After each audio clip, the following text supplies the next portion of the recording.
40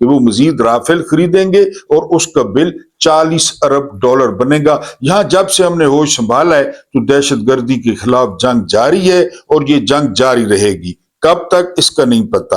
اس کے بعد جو اگلی خبر ہے وہ خبر میں آپ کے ساتھ شیئر کر چکا ہوں کہ ایک بریگیڈیئر صاحب ہیں، انہوں نے ٹی وی چینلز کو ہدایات کی ہیں کہ مکھیہ منتری کو جو ہے وہ مکھیہ منتری کے جہاز کو وہ زیادہ سے زیادہ اچھالا جائے۔ پھر اس کے ساتھ ساتھ ایک اور خبر بریک ہوتی ہے، یہ سن کے آپ حیران ہوں گے۔ اس وقت پاکستان کا سب سے غریب صوبہ، یہ حکومت کا ڈیٹا ہے، بلوچستان نہیں، کے پی کے نہیں، سندھ نہیں۔ آپ حیران ہوئے نا؟ اس وقت پاکستان کا سب سے غریب صوبہ وہ پنجاب ہے، یہ احسن اقبال کہتے ہیں۔ بتائیں آپ، 11 ارب کا، میں نے کل بھی بتایا کہ جہاز تو لے لیا، اب گاڑی لیتے ہیں نا، گاڑی نے آپ نے لے لی، اب اس گاڑی کو آپ نے مینٹین کس طرح کرنا ہے یا رکھنا ہے، اس کو چلانا ہے، اس میں پیٹرول، اس میں ڈیزل، اس میں بریک آئل، اس میں جو ہے نا وہ انجن آئل، اس میں گیئر آئل، وہ ساری، اب جہاز تو آ گیا، ٹھیک ہے، لے لیا، اور یہ آپ کو واضح بتاؤں یہ اسرائیل تیار کرتا ہے۔ عرب شیخوں کو اعتراض ہوا کہ جی ہماری عوام اعتراض کرے گی، بنو امیہ انہوں نے جہاز امریکہ تیار کرتا ہے، رجسٹرڈ کرا دیے امریکہ میں، جہاز اسرائیل تیار کرتا ہے، لیکن اب آپ خریدتے ہیں نا تو امریکہ سے پیسے سارے اسرائیل کو جاتے ہیں اور وہ فلسطین میں بچوں کے گلے کاٹتا ہے۔ یہ مکھیہ منتری کے پیسے بھی اسرائیل کو گئے ہوں گے، لیکن امریکہ کا نام ہے۔ 18,90,000 یا 18,70,000 ایک گھنٹے کا خرچہ ہے، ایک گھنٹے کا اس جہاز کا۔ اور کہتے ہیں کہ اس کی جو اس کا سفر ہے نا، میں تو ساری عمر جہاز پہ بیٹھے ہی نہیں ہوں بالکل، یہ جہاز کہ اس کا جو سفر ہے اس میں ایسی ہارمنی ہے، ایسی ہم آہنگی ہے کہ آپ جو ہے نا وہ بھول جائیں کہ یہ اتنا لیوش جہاز ہے، اور آپ کے بہترین بیڈ روم موجود ہیں کہ آپ کو پتہ ہی نہیں ہے کہ آپ اتنے جو ہے نا فٹ بلندی پر ہیں۔ پھر وہاں پہ آپ کو پتہ ہے یاشی کا مزہ ہی اور ہے، لیکن پنجاب سب سے زیادہ وہ غریب صوبہ ہے اس وقت۔ پنجاب میں لوگوں کی حالت سب سے ماڑی ہے، یہ حکومت کا ڈیٹا ہے۔ اس کے بعد اب روزویلٹ، عمران کے دور میں انہوں نے پروپیگنڈا کیا، زلفی بخاری لے رہا ہے، زلفی بخاری کو دے رہے ہیں۔ اب جی روزویلٹ، سٹیو وڈکوف اور جیرڈ کرشنر، یہ داماد ہیں جو ہے نا وہ ٹرمپ کے، ان کو تزئین و آرائش بظاہر اب یہ اتنے بڑے بندے تزئین و آرائش کریں گے، چونا کریں گے، رنگ کریں گے روزویلٹ ہوٹل کو۔ یہ بیرونی دنیا میں پاکستان کا سب سے بڑا اثاثہ ہے اور اس کی موجودہ قیمت $4.8 ارب ہے، $4.8 ارب۔ اس میں 1,000 کمرہ ہے اور یہ اتنی تاریخی نوعیت کا ہوٹل ہے روزویلٹ ہوٹل، دنیا کی تمام بڑی پرسنالٹیز وہ اس میں رہ چکی ہیں، اس میں ہالی ووڈ کی فلمیں بن چکی ہیں۔ اب یہ ہیں پراپرٹی ڈیلر سٹیو وڈکوف، اس کے علاوہ جو ہے نا جیرڈ کرشنر اور ٹرمپ خود، ان کی نظر روزویلٹ ہوٹل پہ ہے۔ اب یہ کون سا معاہدہ ہے تزئین و آرائش کا، اس کو دوبارہ جو ہے نا خوبصورت بنانے کا؟ یہ اتنے بڑے لوگ ہیں، یہ کام یہ ٹھیکہ لیں گے؟ بہرحال آپ کو پتہ ہے اگر کچھ ملا، جس کو ملنا ہوگا اسی کو ملے گا، جن کے اکاؤنٹوں میں جانا ہوگا انہی کے اکاؤنٹوں میں جائے گا۔ انہوں نے جب پوری ایئر لائن 10 ارب کی بیچ دی تو روزویلٹ ہوٹل کس کھیت کی مولی ہے؟ بہرحال وہ جو ہے نا معاہدہ ہوا ہے کہ وہ تزئین و آرائش کریں گے، ٹھیک ہے جی کریں۔ اس کے بعد حبیب اکرم، آپ جانتے ہیں کہ بہت زبردست صحافی ہیں کہ جب بھی کوئی مشکل ٹاسک پی ٹی آئی کے سامنے آتا ہے، عمران خان کی رہائی یا احتجاج، تو اس میں سے فوراً ایک گروپ نکلتا ہے اور وہ مفاہمت کی بات شروع کر دیتا ہے کہ یہ اتنے منمناتے ہیں بکری کی طرح کہ جرنیلوں کی ان کی منمناہٹ بڑی پسند ہے کہ فوراً لیٹ جاتے ہیں، فوراً۔ ابھی آپ نے دیکھا نا کہ کس طرح علی امین گنڈا پور پہنچا اور سارے معاملے کو ٹیک اوور کر لیا، اور وہاں پہ انٹرویوز دینے شروع کر دیے. سارا جو ہے نا وہ فوکس ہی اس نے اور طرف کر دیا. یہ سارے اسی طرح ہیں. کیا علی محمد خان, کیا علی مین گنڈپور, کیا شاندانہ گلزار, سارے اسی طرح ہیں. فوراً آ جاتے ہیں, علیمہ خان پہ پڑ جاتے ہیں, محمود خان چکزئی پہ پڑ جاتے ہیں. یہ حبیب اکرم کہہ رہے ہیں اور جرنیلوں کو وہ بڑے پسند ہے. اس کے بعد اسرائیل کے ایک سابق وزیر اعظم کی کتاب آئی ہے. اب دیکھیں کتنی دور تک وہ سوچتے ہیں. وہ کہتے ہیں کہ ترکی, سعودیہ, اس کے علاوہ پاکستان, یہ سنی اتحاد بن رہا ہے, سنی اتحاد, اور یہ بڑا خطرناک ہوگا. ایران کا مکو ٹھپنے کے بعد اس سنی اتحاد کا کچھ کرنا ہوگا. یہ سابق وزیر اعظم ہیں اسرائیل کے, وہ لکھ رہے ہیں. ٹھیک ہے جی. اس کے بعد تاریخ کی سب سے کم, تقریباً کہہ رہے ہیں 55 سال کا سب سے تباہ کن یہ دور چل رہا ہے کہ کوئی سرمایہ کاری نہیں کر رہا. پاکستان میں کوئی پیسے نہیں آ رہے, بلکہ 125 کمپنیاں وہ ملک 2024, 25 اور 26 میں چھوڑ کے چلی گئی ہیں. 125 کمپنیاں. ایک اور خوفناک انکشاف ہوا ہے کہ جب بھی عمران خان کی بات ہوتی ہے رہائی کی یا کوئی معاملات کی, تو سٹاک ایکسچینج کو اٹھا دیا جاتا ہے. وہ جتنے بھی 1.5 ٹن کے وہ سور اور سیٹ پھر رہے ہیں وہ سارے عمران کے خلاف ہیں, سارے. اب عمران کے خلاف کیوں ہیں یہ ذرا آپ نے غور کرنا ہے. عمران کے خلاف ہیں, 60 ارب کی گیس چوری کی ہے انڈسٹریز نے, 60 ارب کی, جن کو ہم پہ فکس ٹیکس لگا کے ریلیف دے رہے ہیں, انہوں نے 60 ارب کی گیس چوری کی ہے. حکومت کہہ رہی ہے. یہ 60 ارب کس نے پے کیا ہے؟ واضح طور پہ لکھا ہوا ہے عوام نے. عوام پہ تقسیم ہوگا اور وہ 60 ارب پے کریں گے. جب بھی عمران کی بات ہوتی ہے تو وہ اٹھا دیتے ہیں. وہ کوئی ترقی شرقی نہیں ہے, وہ جوا خانہ ہے. وہ جرنیلوں کی مرضی پہ چلتا ہے, اٹھا دو, اٹھ کے گرا دو, گر پڑ, بس. عام بندہ اس میں پس جاتا ہے, بڑوں کو کچھ نہیں ہوتا. سٹاک مارکیٹ کہاں پہ کھڑی ہے؟ پنجاب سب سے غریب پنجاب. پھر بلوچستان اور کے پی کے میں کیا ہوگا یار, ذرا سوچیں. اندرون سندھ میں کیا ہوگا؟ اور یہاں شش کے دیکھیں, یعنی ایئر فورس 1 کا جہاز استعمال کر رہی تھی صدرنی بڈی, ایئر فورس 1 کا, اس کے کشن اور اس کے جو سیٹ کور تھے وہ پسند نہیں آئے, اور 1.5 کروڑ روپے کے کور چینج کروائے گئے. 1.5 کروڑ روپے کے کور, ادھر کور چینج کرائے, ادھر اپنا جہاز آ گیا. یہ کیسے لوگ ہیں؟ کور چینج کرائے 1.5 کروڑ کے. ایک فوج کا جہاز, اس کو کوروں سے کیا لینا دینا, سیٹوں سے چل رہا ہے لاڈو رانی. ادھر 60 ارب کی گیس پی گیا. یہی ہے. کون ہے سرمایہ کار؟ یہی ہے. شوگر ملیں کس کی ہیں؟ انہی کی ہیں. باقی ملیں ان کے فرنٹ مینوں کی ہیں. صنعت کار یہی جو ہے نا نگران وزیر بنتے ہیں, گوہر اعجاز جیسے, انہی کے سارے پیرول پہ ہیں. اور وہ 60 ارب کی گیس پی گئے, چوس گئے, اور اب باقی لوگوں پہ تقسیم کر کے بل آئیں گے. بہرحال جی, اس کے بعد اگلی خبر سنیں. چین نے رول اوور سے انکار کر دیا, قرضے واپس کریں. اب انہوں نے سٹینڈرڈ چارٹرڈ بینک سے $600 ملین کا معاہدہ کیا ہے قرض کا, اور سود تاریخ کی بلند ترین سطح 6.3 پر, 6.3.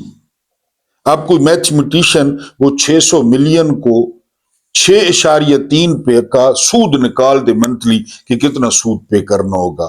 سٹینڈرڈ چارٹرڈ سے انہوں نے معاہدہ کیا ہے, کیونکہ چین نے کہا ہے کہ مجھے جو ہے نا وہ واپس کریں قرض, وہ اپنے پیسے واپس کریں. دوسری طرف جن بیوروکریٹس نے ان کو الیکشن جتوایا, لامحدود پیٹرول کر دیا ان کا, لامحدود, فیملی چلائیں, خود چلائیں, لامحدود. پتہ ہے آپ کو, لگژری گاڑیاں اور لامحدود. انہوں نے تو الیکشن جتوایا نا, آروز وہی تھے. انہوں نے ڈبے آگے پیچھے کیے, انہوں نے فارم 47 جاری کیے. تو ان کا جو پیٹرول تھا وہ کر دیا ہے جی لامحدود پنجاب نے جہاز کے بعد۔ اس کے بعد جو ٹیرف بار بار بلیک میل کر رہے تھے ڈونلڈ جے ٹرمپ، تو سپریم کورٹ نے جھٹکا دیا ہے ٹرمپ کو، اور ٹیرف جتنے بھی لگے تھے سب کو منسوخ کر دیا ہے۔ اور سپریم کورٹ نے کہا ہے کہ ہم لوگوں کے جو ہے نا وہ حقوق کے ضامن ہیں، آپ ٹیرف لگا رہے ہیں، پھر آگے سے ٹیرف لگ رہا ہے، اور امریکی عوام کو جو چیزیں ہیں وہ مہنگی مل رہی ہیں، لہذا ہم عوام کے مفادات کا تحفظ کرنے والے ہیں۔ تو انہوں نے ٹرمپ کا ٹیرف جو ہے وہ منسوخ کر دیا ہے کہ یہ جائز نہیں ہے۔ اگر ہم اپنے کریں وی لاگ کی بات، تو بڑا خوبصورت اور واضح انٹرویو دیا ہے علیمہ خان نے۔ علیمہ خان نے کہا کہ ہم تو میسنجر ہیں، ہم تو پیغام لاتے ہیں جو ہے نا وہ جیل کے اندر سے عمران خان کا، ہم اپنی طرف سے ایک بات بھی نہیں کرتے، اور بات بالکل درست ہے۔ اور انہوں نے کہا کہ ہم پہ جو تنقید ہے وہ ہم پہ تنقید اصل میں نہیں ہوتی، وہ عمران خان پہ تنقید ہوتی ہے۔ یہ عمران خان کی بات ان کو بری لگتی ہے، یہ ہم پہ چڑھ دوڑتے ہیں۔ وہ کہتی ہیں کہ ہم ہاتھ جوڑ کے درخواست کرتی ہیں کہ ہمارے بھائی کو شفٹ کیا جائے۔ ہم کیا سیاست کر رہی ہیں؟ عمران کو ہم نے بیمار کیا، عمران کی آنکھ کو ہم نے خراب کیا، علاج میں سستی ہم نے کی، ہم تو کہہ رہے ہیں کہ ہمارے بھائی کا علاج کریں، اس میں سیاست کون سی ہے؟ پھر انہوں نے علی امین گناپور کا نام لیا کہ عمران خان نے کہا کہ گناپور کو چینج کر کے سہیل آفریدی کو ہم نے پیغام دیا، گناپور ہم پہ حملہ آور ہے۔ شاندانہ گلزار محمود خان چکزئی کے بارے میں عجیب عجیب الفاظ استعمال کرتی ہیں، اور انہوں نے کہا کہ پی ٹی آئی کے کسی کے چہرے سے دیکھ کے لگتا ہے کہ یہ عمران خان کی پوزیشن پہ یا عمران خان کی حالت پہ پریشان ہے، یہ تو انجوائے کر رہے ہیں، عہدے انجوائے کر رہے ہیں، بجائے اسٹیبلشمنٹ کے، بجائے کسی اور کے ساتھ لڑنے کے، بار بار ہم پہ حملہ آور ہوتے ہیں۔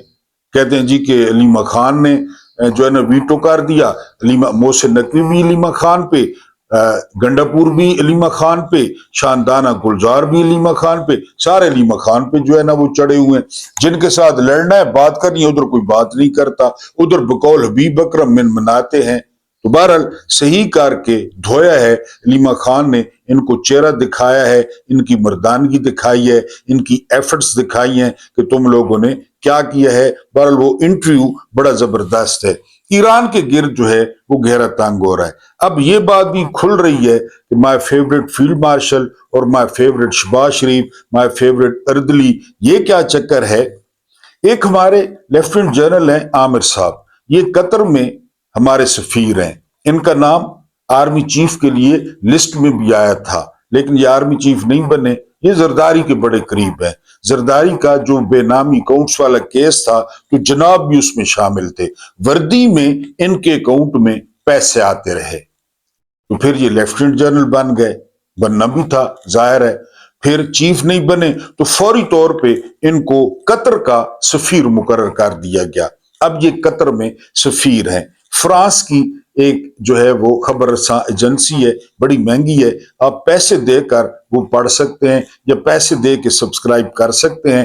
انہوں نے دعویٰ کیا ہے کہ یہ جو لیفٹیننٹ جنرل محمد عامر صاحب ہیں، سابقہ کور کمانڈر، وہ بڑا کردار ادا کر رہے ہیں اس میں انٹیلیجنس شیئرنگ میں امریکہ اور ایران کی، کیونکہ امریکہ کہہ رہا ہے کہ وہ ایک ایسا آپریشن کرے گا جسٹ لائک مادورو، یعنی بالکل سوئفٹ اور جو ہے نا وہ کلین۔ لیکن کیا ایران اس پہ چپ رہے گا؟ ایران ریٹیلیٹ نہیں کرے گا۔ ایران نے تو کہا ہے کہ جہاں سے جو ہے نا وہ جہاز اڑے گا ہمارے خلاف ہم وہیں پہ حملہ کریں گے۔ پھر آپ کو پتہ ہے کہ رشیا اور چائنا وہ مل کر وہ کر رہی ہیں، مشقیں کر رہی ہیں ایران کے ساتھ۔ تو یہ اس میں جو محمد عامر صاحب ہیں ان کا کردار بڑا سامنے آیا ہے، اور اب وہ جو ادھر my favourite field marshal, my favourite اردلی، کیا چاہتا ہے ڈونلڈ ٹرمپ ان کا لنگوٹ بھی اتارنا چاہتا ہے، اور ایران کے خلاف لگتا یہ ہے کہ پاکستان اڈا تو نہیں دے سکتا، کیونکہ بلوچستان پھر ایرانی سیستان، بلوچستان میں معاملات خراب اور مہاجرین کا آ جانا اور پاکستان میں جو ہے نا وہ انتشار کا خطرہ ہونا، تو محمد عامر صاحب سے جو بن پڑتا ہے وہ روزہ رکھ کے وہ امریکہ کے ساتھ کر رہے ہیں، انٹیلیجنس شیئرنگ کر رہے ہیں، اور یہ دعویٰ ہے فرانسیسی ایجنسی کا کہ پوری طرح پاکستانی اس میں انوالو ہیں، اور ایران کے گرد جو ہے وہ گھیرا تنگ ہو رہا ہے۔ اب آتے ہیں رانا ثناء اللہ پہ۔ رانا ثناء اللہ ایک سوال کا جواب دیتے ہیں کہ جی عمران خان جو چاہتے ہیں نا، تو اگر ہم نے وہ پورا کر دیا تو وہ ہماری جگہ پہ ہوں گے اور ہم ان کی جگہ پہ ہوں گے۔ ان سے وضاحت مانگی گئی کہ کیا مانگا ہے عمران خان نے، اب غور کرنا ہے۔ عمران خان نے مانگا ہے کہ جو ہے نا وہ 9 مئی یہاں پہ کمیشن بنایا جائے، اور جو سب سے سینئر سپریم کورٹ کے جج ہیں ان کو سربراہ بنایا جائے 9 مئی، اور 26 نومبر پہ کمیشن بنایا جائے، 26 نومبر پہ۔ اور رانا ثناء اللہ کہتے ہیں کہ اگر یہ کمیشن بنائے تو ہم اندر ہوں گے، بلکہ فیلڈ مارشل صاحب بھی اندر ہوں گے۔ اب آپ ڈاٹ کنیکٹنگ کر لیں۔ حالانکہ بہترین موقع ہے عمران خان کو جھوٹا ثابت کریں، کمیشن بنائیں، کسی زبردست جج کے انڈر کمیشن بنائیں کہ 9 مئی کو کس نے کیا کیا، پتہ چل جائے گا، اور 26 نومبر کو کس نے کیا کیا، رینجرز کے سپاہی کس طرح شہید ہوئے، سروں میں سنائپروں نے کس طرح جو ہے نا گولیاں ماری۔ رانا ثناء اللہ کہتے ہیں اگر یہ بنائیں، اب ساری کہانی آپ کے سامنے کھل گئی ہے کہ اگر ہم یہ بنائیں تو جہاں پہ ہم ہیں وہاں پہ عمران خان ہوگا، اور جہاں پہ عمران خان ہے وہاں پہ ہم ہوں گے۔ کیا مطلب؟ 9 مئی فالس فلیگ آپریشن تھا، اس میں تو جنرل صاحب بھی اندر جاتے ہیں کیونکہ ان کی نگرانی میں ہوا، اس میں تو ندیم انجم بھی اندر جاتا ہے، اور 26 جو ہے نا وہ نومبر، وہ بھی پھر کیا مطلب نکلا اس کا؟ گولی چلی، کس نے چلائی؟ یہ کہتے تھے لاشیں دکھائیں، یہ کہتے تھے عمران خان منتیں کر رہا ہے، یہ کہتے تھے کہ عمران خان ڈیل کر رہا ہے، تو رانا ثناء اللہ نے سارا ایکسپوز کر دیا ہے کہ وہ تو کہتا ہے کمیشن بنائے، اور اگر کمیشن بن گیا تو پوری قوم کو پتہ ہے کیا ہوگا، کیونکہ 9 مئی کو لوگوں نے دیکھا نقاب پوش کون تھے، گاڑیاں توڑنے والے کون تھے، پھر 26 نومبر کی رات کو کیا ہوا، بتیاں بجھائی گئیں، راتوں رات جگہ صاف کی گئی، راتوں رات چھپائی گئی، مرید کے دیکھ لیں۔ حالانکہ حکومت کے پاس اور جرنیلوں کے پاس موقع ہے کہ وہ ایک تگڑا کمیشن بنائے اور عمران خان کو جھوٹا ثابت کر دیں، لیکن وہ نہیں کر سکتے، سارا کچھ انہوں نے خود کیا ہے۔ اور رانا ثناء اللہ کہتے ہیں کہ ہم عمران کی یہ بات مان لیں تو جگہ بدل جائے گی، جہاں پہ ہم ہیں وہاں پہ عمران ہوگا، اور جہاں پہ عمران ہے وہاں پہ ہم سارے ہوں گے، یعنی اڈیالہ میں۔ اللہ پاک آپ کو آسانی عطا فرمائے، آسانیاں بانٹنے کی توفیق عطا فرمائے۔ میرا رب کریم آپ کے اور میرے مرحومین کی مغفرت فرمائے، ان کے ساتھ عدل کا نہیں رحم کا اور احسان کا معاملہ فرمائے۔ مجھے برداشت کرنے کا بہت بہت شکریہ۔